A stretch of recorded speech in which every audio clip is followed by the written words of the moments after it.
Hello guys, কেমন আছো সবাই? সকাল থেকেই আকাশ ভারী, সূর্যটা যেন লুকিয়ে পড়েছে মেঘের চাদরে।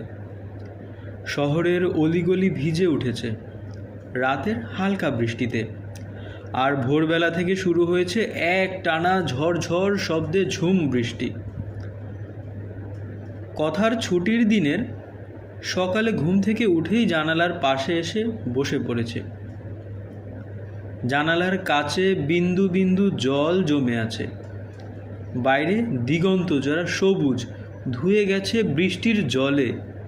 হাতে একটা পুরনো উপন্যাস, আর পাশে মাটির কাপ, তাজা লেবুর চা।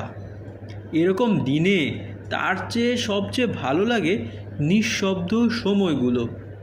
চারপাশে কোলাহল নেই, শুধু প্রকৃতির নিজস্ব সুর, টুপটাপ ঝমঝম, আর মাঝে মাঝে দূরে বাজে পাড়ার হালকা গর্জন। ঠিক তখনই দরজায় কড়া নাড়ার শব্দ।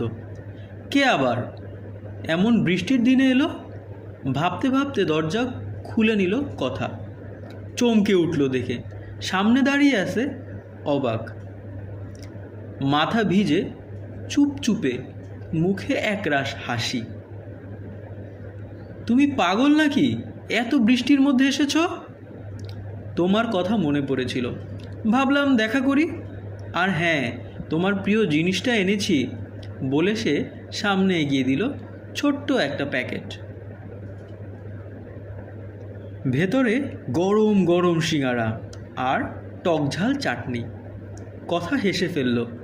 ও জানে এমন কিছু মুহূর্ত থাকে যেগুলো কোনো বড় উপহার নয়, বরং ছোট ছোট যত্নে তৈরি হয়। এক কাপ চা, কিছু গল্প, আর একটা অপ্রত্যাশিত দেখা। তারা বসে গেল দুজনেই জানালার পাশে। বৃষ্টি পড়ছে ঠিকই, কিন্তু মনে হচ্ছে সেই শব্দের মধ্যে আজ এক রাশ আনন্দ লুকিয়ে আছে।